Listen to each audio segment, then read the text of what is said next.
Hello and welcome to Opium of the Masses with myself, Jack Hester. And on today's episode, we have the wonderful Eli Hart. Eli was the winner of the BBC New Acts competition. How are you, Eli? I'm good. Good, yeah. Do you often get introduced like that now? A little, sometimes, yeah. And then they're like, "Oh, he won this thing, and now here you are being spectacularly normal and not funny." And Do you find it, is it a pressure when you get announced like that? Or there probably should be, but I'm just like, nah, yeah, I did it. Yeah, it's whatever. It doesn't matter. No, the people are like, I don't know what it is. It's kind of like, it's just that Mr. BBC. Mr. I've been started calling, which sounds horrible. Because It sounds awful. This is a funny one for you, right? When I was about 15 or 16, I was in a summer school. It was called French. It was French college where you go. It was in Ireland. You go for 3 weeks to learn how to speak French. College. Yeah, French college. There's these things in Ireland. They don't really have them here, but they kind of came from the Irish language. So basically, in why was they called French college? So the Gaeltacht is the first one. So basically, the same kind of people who set up the IRA, right, set up summer schools for children, and these children would go and they would learn Irish language and Irish kind of cultural stuff, right? Okay. And it was kind of a little bit like Hitler's Youth, right? Right. Okay. But for the IRA. Yeah.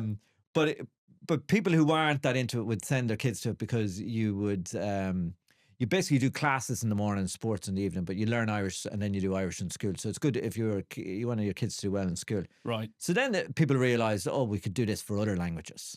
So the French college, so you go and you stay in a. Oh, okay. So I thought it was called French college and you would learn Irish, and I'm like, something's no, wrong but here. it came from the idea came from Irish, and the original thing of it was probably quite political. Right, but you went to a French one to learn French. I went to a French one to learn French, and at the end of the 3 weeks, they did these kind of awards, best couple, or it's kind of like high school awards, and I won funniest person in the place, right?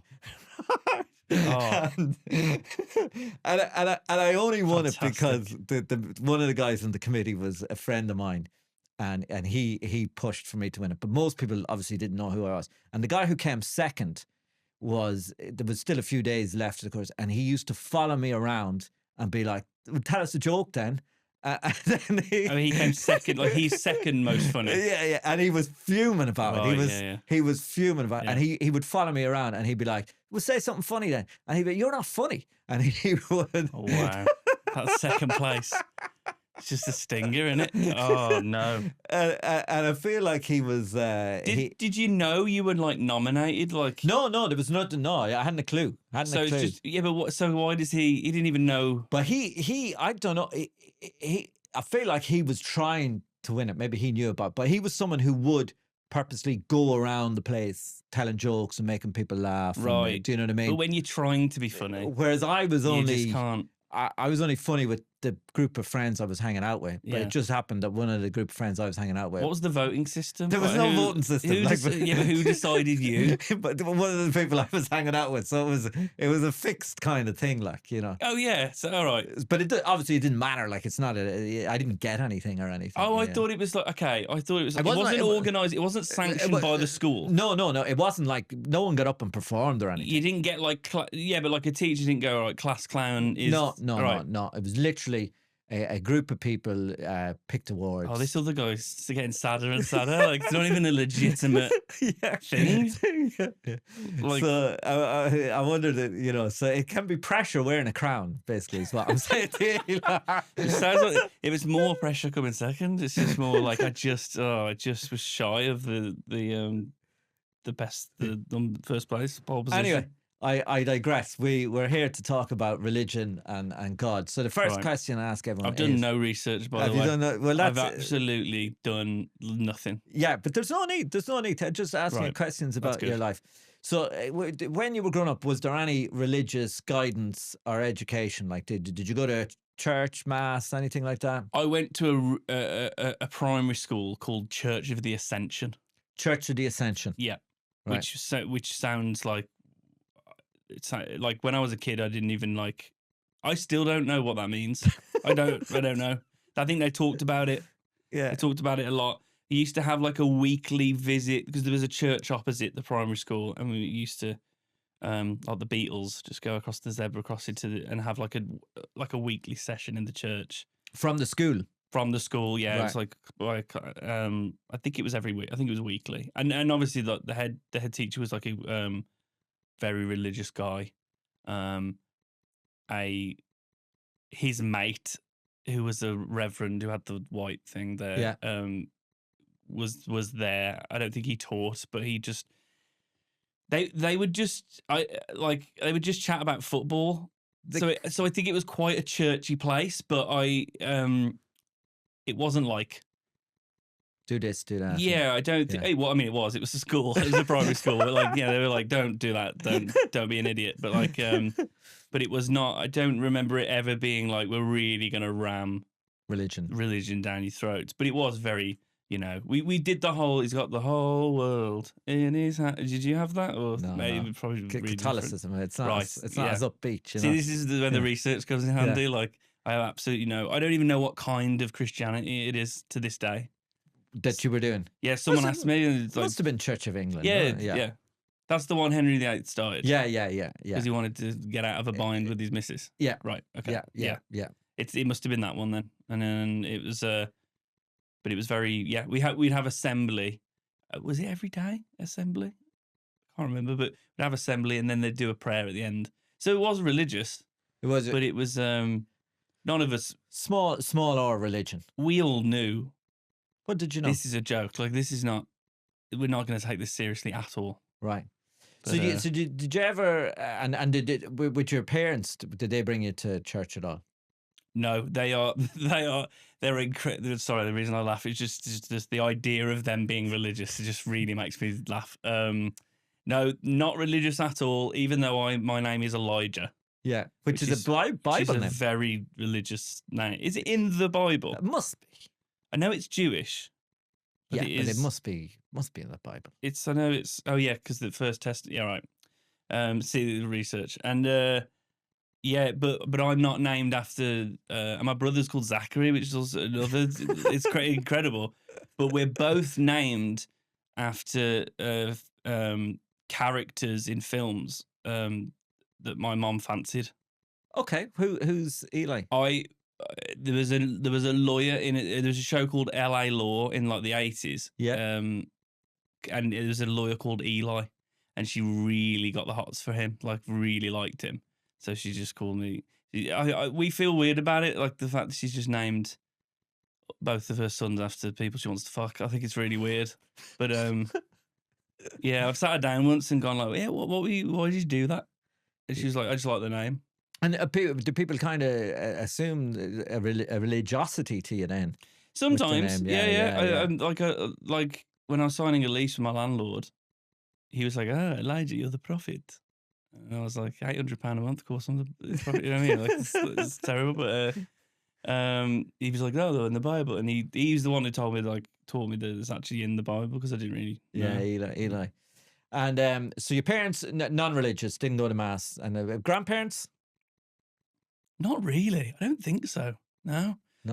My nan has a nativity set. Right. But the Jesus baby's head's missing, and it's dog-eared, and it's not. She just puts it out. I think it's just tradition, but I don't think she. Actually, no. I think my nan does believe in religion, God, in God and religion. Like the white one, the whatever the main white Christian one is, she believes in that one. And do you believe in God? No, no, nothing. Not only that, I kind of don't believe that anyone truly does. Okay. Like I just can't get on board because I just don't think we'd behave the way we do if we actually thought someone was looking through the clouds going, "You sure you want to make that decision?" Like, I just can't. I don't know. I can't. When someone, I know a few really religious people in my life, like family, friends, and stuff, and I've always kind of just gone, really, like, all right, but yeah, you believe, but like behind closed doors, like, what do you really? What do you really think? And did you ever believe as a child? Did you ever believe you were being watched? Well, I think there's some kind of conditioning going on. Obviously, being at primary school and like how we're going to bow our heads and pray. So I think that gets into your head as a kid. But the only times I ever prayed was when I did something really bad. Yeah. And suddenly, you're like, I think that's where most people pray. Like, Yeah, when but things are going well, you don't need it. you don't go, God, thank you so much. This is great. Thanks so much. But you really pray when you're like, at least, oh man, I was, like I'm play fighting with my sister and I've smacked on the head and she's not waking up. And then you're like, please, whatever it is, like some awful kid thing you did. You start suddenly, you want it to be someone else's responsibility to get you out of the bind you're in. So I think that's why religion is like, is very, what's the word? Like, I understand why people love it, right? Why it's a thing, why it caught on. But because you just want, it's like you grow up thinking your parents, they've got it sorted. They're my parents. Nothing's going to happen to me because I've got them. They are the last line of defense, and they'll look after me. And then when you become an adult, you go, oh, they didn't know anything. They had no idea. They were making it up. Yeah. They're just as flawed as I am now that I'm an adult. But it's that guise of feeling like someone's got you. I've got you, don't worry. Yeah. And I think that's what religion does. So it's kind of, would you see it as a bit of a survival crutch? Yeah. Yeah. Yeah. Well, it's just like, life's awful. Yeah. It's like I've always been, I mean, you seem like a more optimistic guy than me. Whenever we chat, when we're at gigs and stuff, like, I think you're more optimistic, but I think life is terrible and awful and it's a constant struggle and we're all gonna be dead at some point, and there's kind of no point. But you try and distract yourself and do your little thing and do your little dance and try and have a pint in the pub and talk to your mates. And that's cool. That's great, I guess. But I think it's I think people they're desperate for this higher meaning or greater thing. Yeah. And I think the older I get, the more I kind of realize, like, actually the pointlessness is quite funny and quite brilliant. It's quite. I think when you accept the pointlessness, it can be a little bit liberating. Yeah. There is. Yeah. It's the funniest thing about life. Yeah. The utter pointlessness. Like the other day, I was washing up a sieve, and I just wanted to die because you're like stabbing it. You know what I'm on about? Sieve. Would you call it a sieve? Do we call it different things? That's where you pour the water. Yeah. It's the wire mesh. Yeah. So now we have two of them, and I hate the wire mesh one. Right. But I have a plastic one. Yeah. You got is that a colander though? It's much easier to wash. Right. Does the same job. I don't know the names. I don't know the. I don't know. I don't know if like maybe Americans call it. I would call it a strainer. Yeah, I would call it a strainer. All right. Yeah. You call it a strainer. But there's the really fine one, isn't there, with the thing? Yeah. And I'm stabbing. I've got like a brush thing, and I'm just stabbing it with the brushes. And I can't help but go in existential in those moments and go, there's no point. There's no point to anything. Like, why am I doing this? Yeah. It's going to be clean again, but I'm still going to put mashed potato in it at some point, and it's going to be ruined again. It's the same as me and my girlfriend get into arguments about like how, like, she's a normal human being that washes clothes, and I'm one of those people that really pushes it to the edge, and I will smell a shirt and go, no, that's got another day in it. Yeah. Because I'm a terrible person and I'm lazy and I don't like washing clothes. And she's like, you have to wash clothes. You're an adult person. And I'm like, but they're just going to be dirty again. Do you know what I mean? Like, they're just going to be, and I think that's how I feel about life.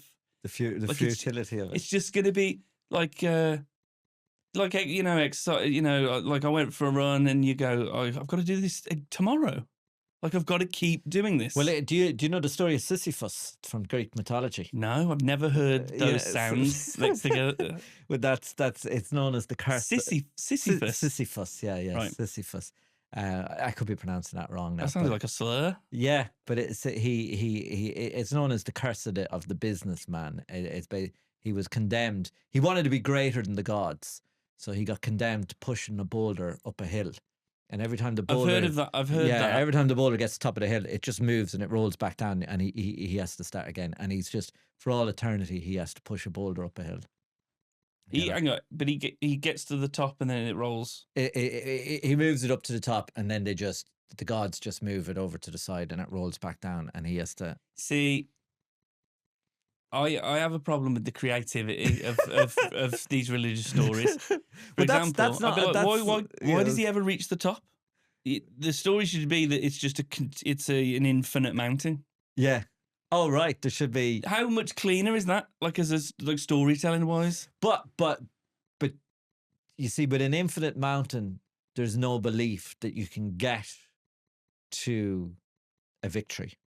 Oh, so he gets to feel it, and then it's like start again. Yeah. And obviously, the first time he did it, he didn't know that's going to happen, and then he thinks, oh, maybe that won't happen the second time. Like it's okay.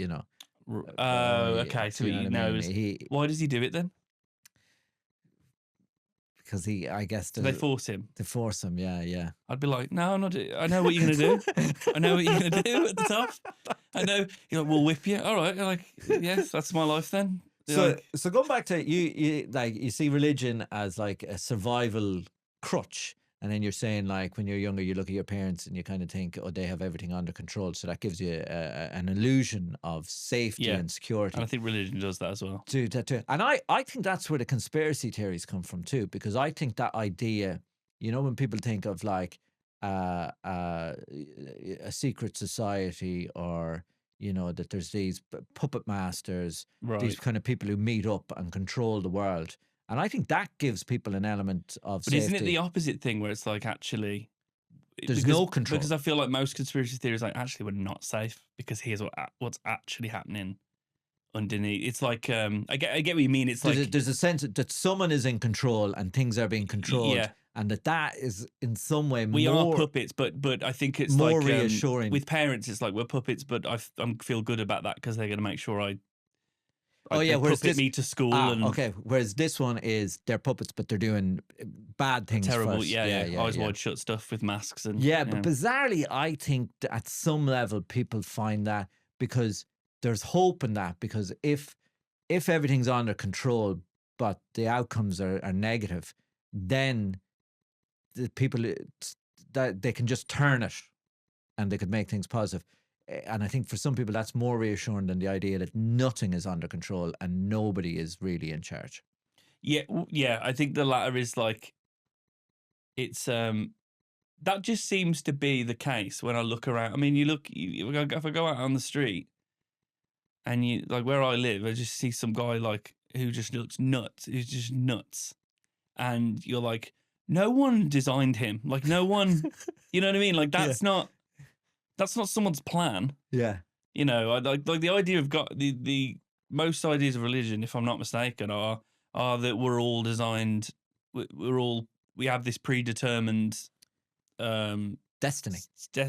Maybe I don't know if it's that, but maybe destiny. But like basically, like God doesn't make mistakes. I think is a concept. That's the concept, right? He doesn't make any mistakes. He doesn't. Everything is like, no, I've thought about this. Right, everything happens. But I for see a reason. things in life that I'm like, you haven't thought about this. Yeah, this has not been thought about. Like you see people born without like an arm or a leg or something, and but in religion you're like, oh, that's God's. Yeah, no, He's got a plan for you. Right. Don't worry about it. And it's like, well, no, it's just like it's all at the roll of a dice. It's all like so you know what I mean? I don't know if I'm saying it right. So then, why are we here? Is there any meaning, any purpose, any reason? No, absolutely not. Like, and not only that, I think the older I get, the more I'm like, thank God. I was about to say thank God. Like that's how conditioned I am. I'm really glad there isn't a purpose or a greater meaning, because that's a lot of pressure. And did you ever think that your life had a mean in our destiny, and then was there a transition to this? Let's be honest about Eli. Pretty bleak, staring into the abyss. Like, keep it light for the pod, lad. Come on, come on. You must have had some positive thoughts. Well, like I feel, I think it's like my own like ego as a kid, thinking like I am special. Yeah. But I think you've got to have that to carry on. Oh, I think the ego is vital Yeah. for survival. If Like- you're in a difficult situation, or you're in you need to believe you're special. Otherwise, why continue? Yeah, But then I think when you're in a very secure and safe sort of place, then it becomes a hindrance. yeah. It was like the thing you were saying. Like, I think I got called the funny class person 1 year at school or something, and it was the best thing ever because like, yeah, that's right, that's correct.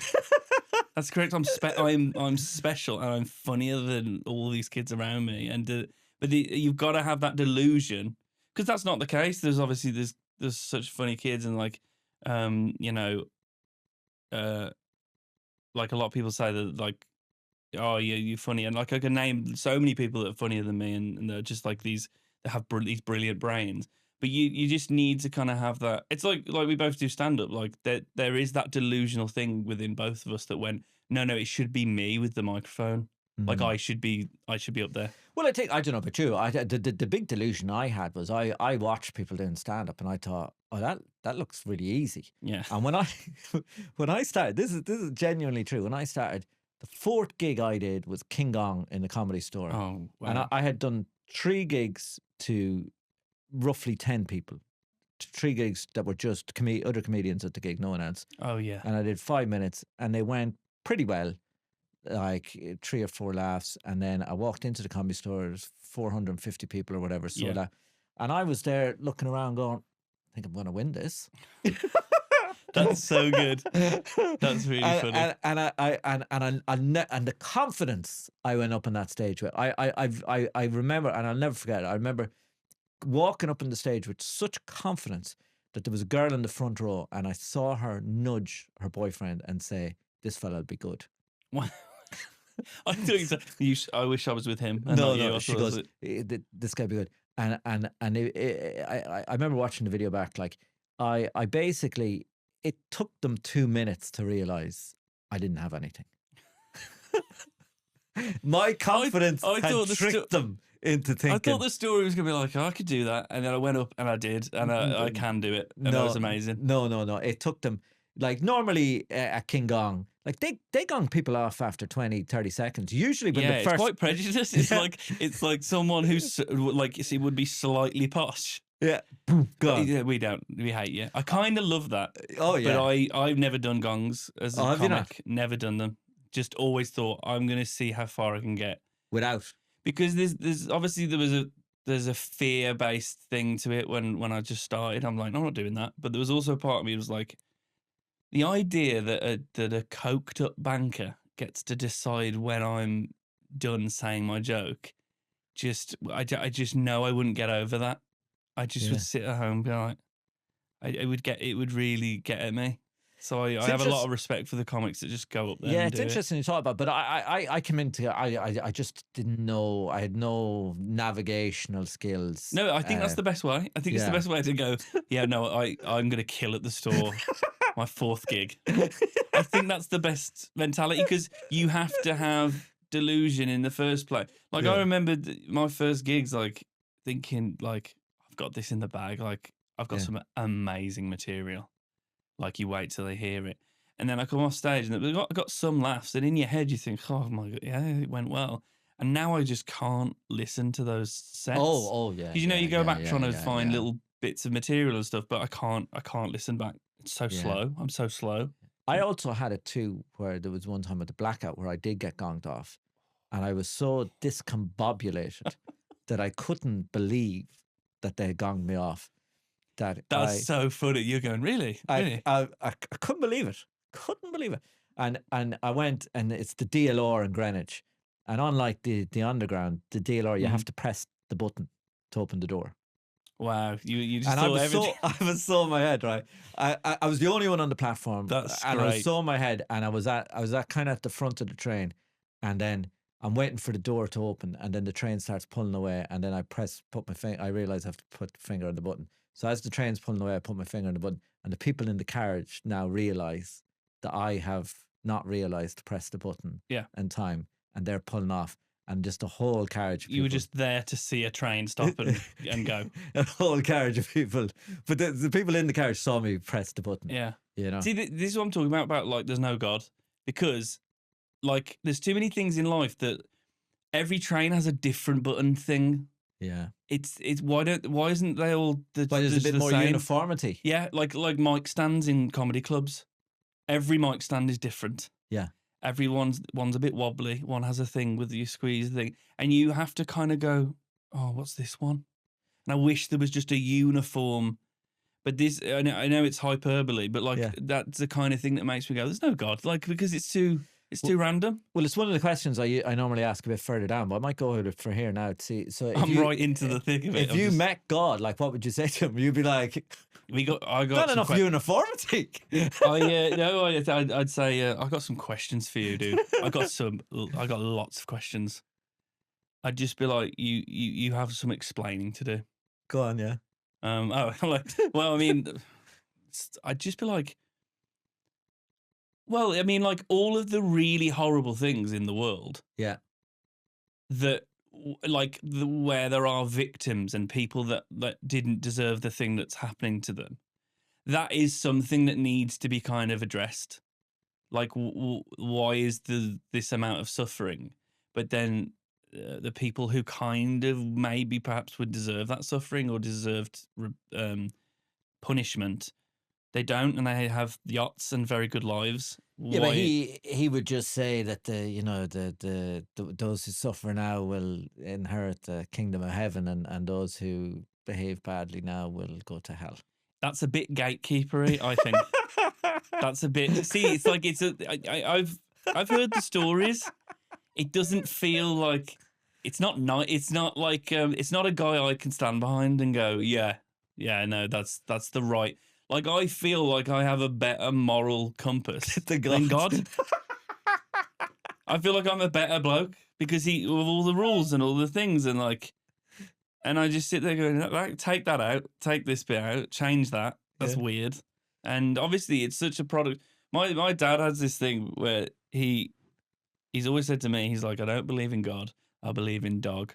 In dog. And that's exactly how I went, what are you talking about? And he'd go, God didn't create man, man created God, and he just reverses the name God, and that's his philosophy. So he believes in dog. He believes in dog. You have a better moral compass than God, right? Yeah.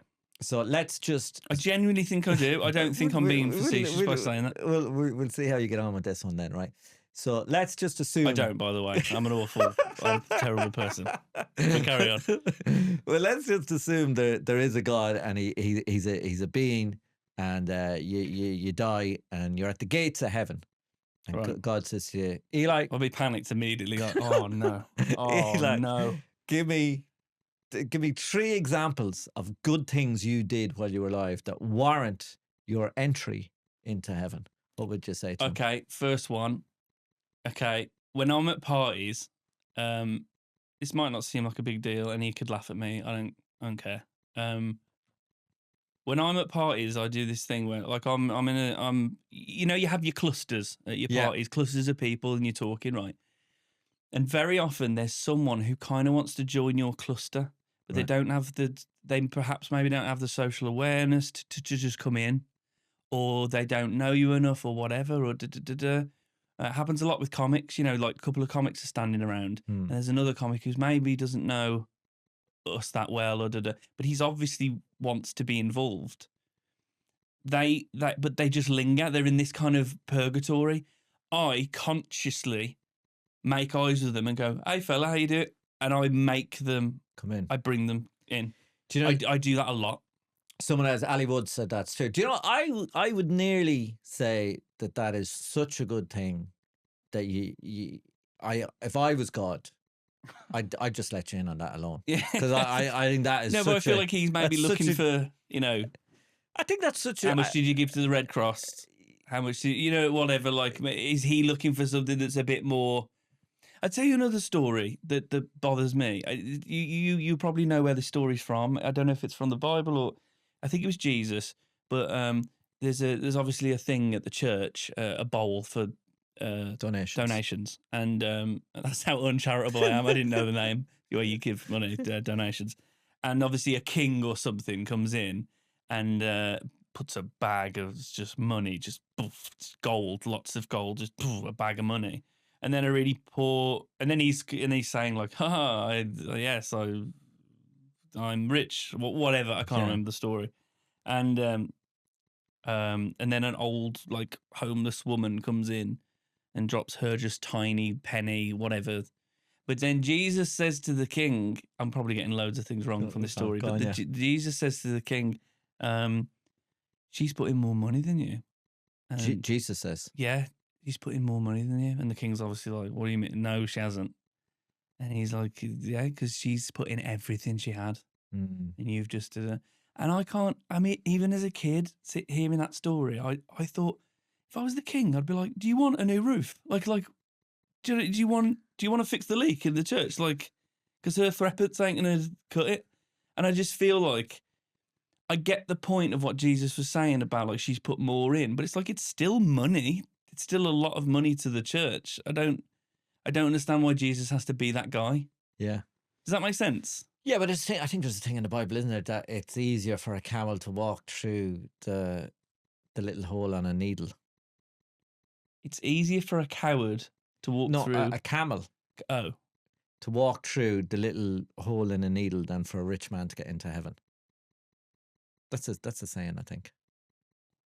Yeah, because a camel's never doing like that's never happening. Yeah, that's never going to happen. Yeah. So you know what I mean? It's like so. Number one is at parties you're good at bringing people into the group. What's number two? Oh, I thought I'd wow you with that one. I thought you'd let me in. What do I do? Yeah, this is going to be. This podcast. I'm just realise I'm a bad person and walk out of here going, yeah, thanks, Jack. Thanks for doing It started off. I think I have a better moral compass than God. Yeah. I think I'm like I've got more of a grounded sense of like. Well, okay. For example, maybe this isn't the second thing because it's not a good example, but like. He's enforcing things. He's saying, here are the rules. He gets some people to write them down on some tablets. Here are the rules, right? Right. I've never inflicted rules on anyone. I mean, I'm very judgmental. Right. I have a sense of what I think is acceptable and not. Like, I saw a woman the other day on the train with very, very big resin homemade earrings. And in my head, I was like, that's not acceptable. What do you mean resin? Just, like plastic, like homemade, like resin. It's like, is that type of plastic? Right, go on. And I just aesthetically, I was like, no, that shouldn't. But I wouldn't make it mandatory that you can't wear earrings that annoy me. Yeah, I think God does do that. Because doesn't he have a thing about you can't wear two types of cotton? What? Yeah, something like you can't wear two different types of material at once. But we've all just forgotten about that. No, bit in the book. Is that in the Bible? I think that's in the Bible. Yeah. Right. Actually, maybe I'm more researched than I. I mean, I could be making that up. I don't know, but I don't think I am. I think that's one of the. If anyone's watching and they want to fact check us, this guy is insane. This guy's on another planet. But I don't. But it's just so like every god in every religion. It's so like do this, and I just think. But it's usually do a good thing. It's not. Well, you say that, and it's like, what about the kill your son, Cain? Oh, that's is it true. Cain? That's true too. Yeah, I forgot about that. Cain and Abel. No, they kills. Yeah, Cain and Abel, are they brothers? Yeah, I think someone gets killed there. Yeah, Cain and Abel are the brothers. Who's the guy who's been told to kill his son? King Herod, is it? Oh, I don't know. But he's basically like, yeah, kill your son. Kill your son. And he goes to, and then doesn't God go, whoa, what are you doing? No, is there not two people are saying... Imagine a really religious person who watches this and just goes, this is upsetting me so much. I think you're thinking of, there's a story where the two guys say that the baby is mine, and the king is like, cut the baby in half or something. What? And then but just that. Okay, and the person who's willing to do that, the king then decides isn't the father and gives the baby to the other person. See, immediately, like, why are we even talking about cutting a baby in half? Yeah, like I'd never do that. I'd never go. See, but that's not God. I think that's King Herod. Oh right, okay. But anyway, right, we go back. Give us another example of good stuff you've done. Oh no, good stuff. I don't know. Have you ever given money to the Red Cross? I have. Have you? But that's a good thing. Well, that's only because I don't know how to stop it, because it goes out every month. I don't know how to do the thing on my bank. I said yes to someone in a doorway once, and just every month I'm like, how do I stop this? How do I, So I thought, I have done, and then you get like another charity knocking on your door, and then you just have to be like, look, I already give to this and this. I just feel like there's a limit, Yeah. Because, but then Jesus' whole thing is like, there's not a limit. You give everything. Keep giving, yeah. You keep giving. You don't preserve. So I think maybe I'm not getting into heaven. I can't think of a second one. I mean, I know I wouldn't get in according to his criteria. The criteria. Yeah, I don't. But I'm trying to think of a second. I think I'm just like. I don't know, like what would be your thing of like your first example of being like, I'm a good person? Well, like you said, I've given money to charity. I've saved because I work in health, so I've saved lives. Do you know what I mean? I've literally saved people's lives. That's a good one. Yeah. I don't think I've ever saved a life. It's hard. I actually kind of saved a life this week. Really? Yeah. I had a young guy, 16, come in, and he had a sore. He came in with his mother. He had a sore throat, but he was drooling. He couldn't swallow his saliva, which is a warning sign for a more serious infection than tonsillitis. So I said to him and his mother, I said, you need to go to the doctor straight away, and I think you need to go to A&E. And then a day later, his mother came in to tell me that, to thank me, that they didn't realize it was so serious, and he's in hospital now on an antibiotic drip, but he's going to be all right. Amazing. Because he had hepatitis, I think it's called. It's and when they were in the hospital, by the time they got to the hospital, the next progression of the infection had come where you start having difficulty breathing. Yeah, drooling's never good. Drooling's never, yeah. Drooling's a warning. It's a warning sign for infections. Yeah. Not saying that you weren't a hero and brilliant there in your expertise, but drooling in my rule book has never been a good. Yeah, well, it's listed. Like when you're on a stag do, and a mate's drooling, you're like, he needs to go home. He's not getting into the club. Exactly. So that's the thing. Okay, we'll give you another one, right? It's really bad that I can't think of a second. That's horrendous. I'll be honest with you, Eli. I just do the party thing. That's all I do. That's my only. The comedians have not been good with these answers. Yeah, like I genuinely think if I stopped random people on the street, you really get them, because you're like, okay, how are you getting into heaven? They're like, oh no, I don't know. Yeah. I think if I stopped the average person on the street, I think a lot of people would be able to. Well, I helped so and so with this. I helped so. I think comedians there's a selfishness in the comedian mindset. I'm making changes. Like, for example, I used to I don't know if you've ever done this, but when you make like, I'm making my girlfriend a cup of tea and I'm making myself one. I used to always give her the slightly less well-made tea. Really? Yeah, or like maybe a sandwich is a better analogy. I'd give her the worst sandwich because and it's not like the one's terrible one. They're both ham sandwiches, but I just know that the mayo distribution of one, it's better. It's fractionally better. And I would give the bad one to my girlfriend, and now I do the opposite. Yeah, because I do. What I do is I the one that I think I want for myself, I give her.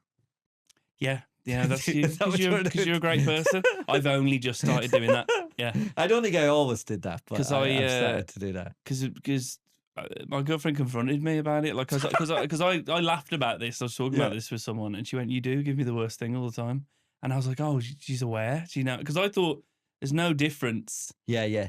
but she's just seeing like, "Oh, you've given me the dodgy crust and the weird and the all this salad's weird or whatever," and because I love her and I want to get into heaven. I now I'm like, okay, I'll take the shit sandwich. I'm ready. You're changing your ways. It's still a ham sandwich. It's still great, but Yeah. it's because I'm a great sandwich maker. But like, but now I've just consciously going, no, don't be that 10-year-old that you were of just giving yourself the better thing. So you're retraining yourself, and you've got a lot of time left to progress with that. Yeah, I just think it's like, I don't know, but I think it's I used to think that giving myself the best cup of tea, like the one with the right shade of beige, that's my surcharge for doing the work. For doing the work, Yeah. okay. So that's how I justified it in my head. Yeah. But it's supposed to be the person, my partner, and the person I love. Like, why I want her to have the better thing. Like in Christmas Day, I still am like, where am I? Let's go. Where are my presents? Let's go. Like and I haven't crossed over to that level yet of, you're excited to give someone a gift. Yeah. I'm still like, all right, where are they? Where are the things? I'm still have that kid thing of like going, all right, Sky Electrics, all right, wicked. And but my girlfriend puts so much thought and care into presents. She puts the bow on. She puts the ribbon. I feel like that's not a guy thing. Do you put a ribbon on your presents? No. And she scores it with the scissors. Do you know what I'm on about? I know what you're talking about. Yeah, I think she's getting into heaven. I think you're like me. I have to very consciously do those type of things. That to do something like that is not a natural. Because I think the caveman in us is going, food for me. Yeah. See you later. And there's a part of me which is very uncharitable. There's a part of me that would nearly rather we didn't exchange gifts, because usually what happens is I feel guilty that I get better than I give. Oh, I mean, that's great. Yeah, but that's good, isn't it? Because you just it's only good if you do something to rectify. I think I've felt that before, where I get a really amazing gift and then I've given someone a book. Like a Robbie Fowler autobiography or something, and they're like, thanks. He hasn't played football for 10, 15 years, but thanks. So whatever. Here's another question for you, right? You're in heaven, you've met God, and again, we're going to pretend he's a being, and God says to you, listen, Eli, I'm going to let you live a second life. You get to live second life. You're going to get to be reincarnated, and you're going to get to live a second life. But there's one catch. You have to change one aspect, but if you want to change more than one aspect, you can, but you have to change at least one aspect of your race, gender, or sexuality. What are you coming back as, and why? I'd be like, I mean, I will answer this question, but I think my impulse would be like, I'm good. I'll stay here. I don't want to do it again. I don't think. You don't want to do it again? Well, it depends. How nice is heaven? Do you know what I mean? Like, is it the idyllic, thing that he's promised? Because then in that case, you'd be like, no, I'm set. Like, well, why would I want to go back to, but when you're forgetting to press buttons on trains and when you say the idyllic thing that he said, how do you imagine what would be your what would be the best outcome for when you die?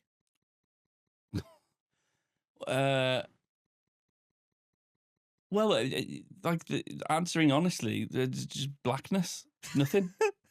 Because the thing is, like, conscious perfection is an impossible thing. It's like, that's why the idea of heaven, even as a kid, it's like you're gonna get like infinity. You're gonna get bored.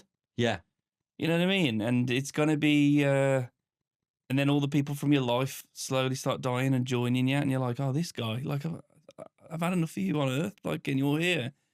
And I just think it's like, it just doesn't, what's that old expression, like, ignorance is bliss, like, just being out. Okay, when I'm asleep, Yeah, at your happiest. I'm not worried about my tax. Right. I'm not worried about this joke that I can't get to work. I'm not worried about this deadline, whatever, because you're not, your brain's off. Yeah. And it's fantastic. I love sleep. I love it. It's incredible. When I was a teenager, I was with my dad, and we were going to a rugby match, and there was someone on the street. I don't know who they were. Might have been a religious person, and they stopped him and they asked him questions, and they asked him when he was at his happiest, and he said when he was asleep, and it really bugged us. We were like, Yeah, because it's like, we're your family. It's like no unconsciousness. I love being asleep. Yeah. No, I understand why that would be upsetting. Yeah. But I also totally agree. You get it. I'm pessimistic. There are things I'm optimistic about. There are things in life I find funny, like tiny little things, like watching someone slip on a bit of ice. Right. That's just joy, just immediate. Like, that's fantastic. And it's probably mean because it's at the detriment of someone else. But those are the little things that I enjoy. So I am pessimistic, but there's like little things of that. But but just answering your question about the perfect idea of like heaven would be just maybe just like a goldfish, just memory loss. Right. So that every couple of days it refreshes, or every couple of years it just goes back to me arriving again and going, oh, it's amazing. Just so I don't ever get bored of it. Maybe. Right. It would be a lie. It would be me living a lie. But how else are you going to deal with infinity? You just, you go crazy. So what about the reincarnation question? Okay, I can come back, but I've got to change one thing. Yeah. I don't know, because this is what are the things I can change? Change your gender, so you could come back as a woman. Yeah. Would you rather that? Well, they get like attacked and stuff, and there would be perks to being a woman. I think they're more like emotionally intelligent as a whole. They have a tendency to be. Yeah. They're more sort of like. I think that creates a richer life. Yeah, I think they're just very. Well, what's great about women is they're not men. Do you know? Like, I don't know if that makes sense, but like that's what's great about women. Like they're just not blokes, and vice versa. But do you think they have better friendships? I'm not sure. I think on the surface, yes. Yeah. But in reality, they're so nice to their friends, and they give them gifts and they give them things. But really, I think there's like this kind of Machiavellian power play going on between female friend circles. Right. And I think with guys, we don't know when each other's birthdays are. I couldn't tell you my friends' surnames. I don't, you know what I mean? But like, there is something about us where it's just about the hang. Yeah. It's just, you know what I mean? It's just about a couple of pints and going, just talking about either the football's on or like, if there's a fire or the football's on. It's like, we're just happy. Yeah. And I think that's something that women, I mean, I'm generalizing, but like, they obviously are like, oh, you look so great, you look so pretty, you're great. And it's all nice on the surface, but really, afterwards they're like, Jen's a bitch, look at she's did it, And I think men don't. They can be like that, but men on a whole, I think, are a bit more. So you think maybe coming back as a woman would be more difficult? So I think, definitely. Like socially, I don't think I'm like naive enough to think that that coming back as a woman would be a picnic. I think it would be, different race. Yeah, maybe like a big black guy. Coming back as a big black guy. Well, you can't get to add the extra adjective in. You would just come back as. I can't decide what stature. You can't have better qualities. Sorry, I'm trying to sneak in. Yeah, really good genes and really good. I just don't put on weight and don't know. Yeah, I don't.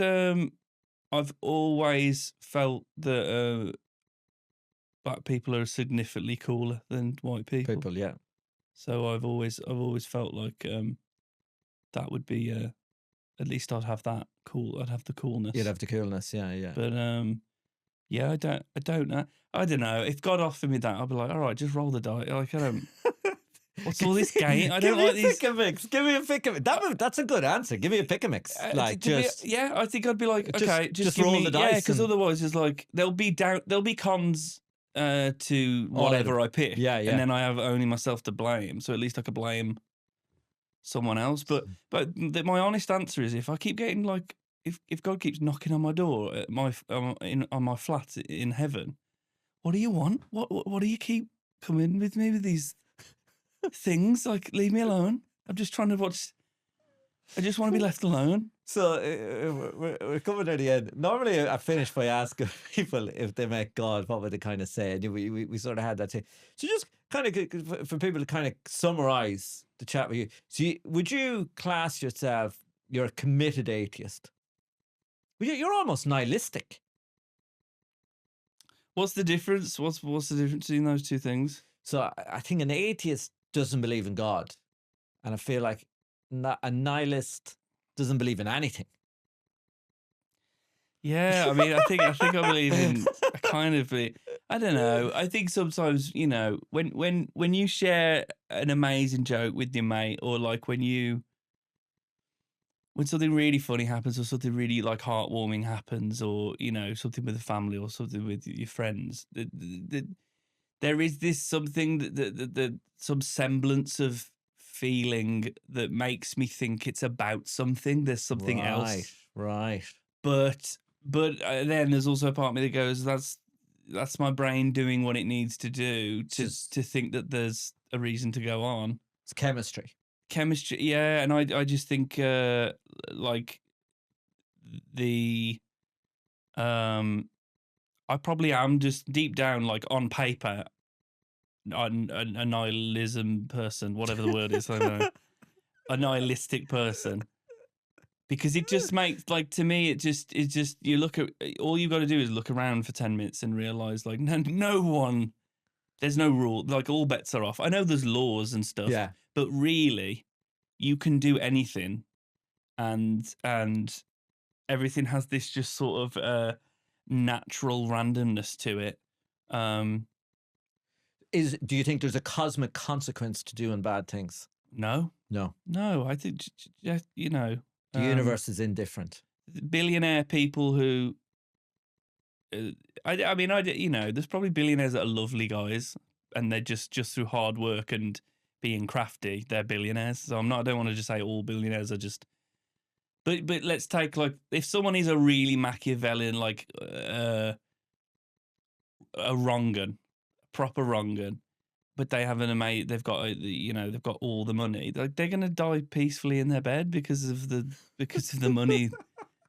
Do you know what I mean? And it's like, and God's not gonna be there at the end going, oh, I don't know about all of that weird stuff. You know, he just gets to lie in satin sheets and peace, drift off peacefully. But.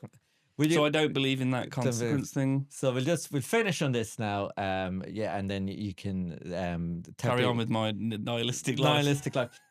First, before I give you the last word, first of all, we'll ask you: is there anything you want to plug? Any people follow you? You're on social media and the whole lot. Yeah, just I'm on Instagram, Eli Hart instantly. I've got a couple of solo shows coming up, and it'd be great to get you to come to that, and you can see the nihilism. In person, right and up close. I was going to ask you, have you any kind of like hopeful message to leave our viewers on? If there's anyone out there who's kind of just feeling a little bit like, what's it all for? Have you ever seen Woody Allen's movie Annie Hall? Have you ever seen that? Yeah. And there's a little boy, and he sort of stops trying at school, and his parents go in, and he's with the teacher, and he's just like, what's the point? Yeah. Well, when me and my friends were watching that film, yeah, and when that bit happened, my friends all laughed. It's the best bit. And I went, yeah, like, yeah. Well, so if anyone was in that kind of situation, have you any words of hope for them? I think the thing is, I was almost going to sound like Morgan Freeman in the Shawshank Redemption, go, hope is a dangerous thing.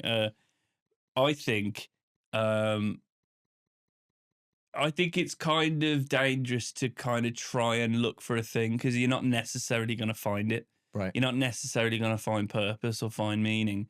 I think at the end of the day, it's just about finding things that bring you joy and running towards the sort of the sunlight in your life. But in terms of meaning and stuff, it's like there is nothing. It's all pointless. But I'm starting to see that as kind of a brilliant thing. So I think it's like reject the status quo of like, is there purpose or is everything meaningless? It's like, no, meaningless. And how amazing is it that it's meaningless? How amazing that there isn't actually this deeper doctrine. It's like, it's as real as this table's here, this chair's here, we're talking, that's it. Like, that's awesome to me. Enjoy it for what it is. Enjoy it for what it is. That patch of ice they're slipping on, wicked. Enjoy going out and the fact that bowling exists. Bowling's fun. Like, just, I don't know. I think keep it small, keep it simple. Don't go getting big ideas. Nice, lovely message to finish on. Go get big ideas. Simple pleasures. Well, it's been great to have you, the wonderful Eli Hart. And until next time, you've been watching Opium of the Masses. Thank you, Eli. Yeah, thanks, man. Thanks, man. I hope you can get something out of that. Really sorry if you can't. What's been great for me doing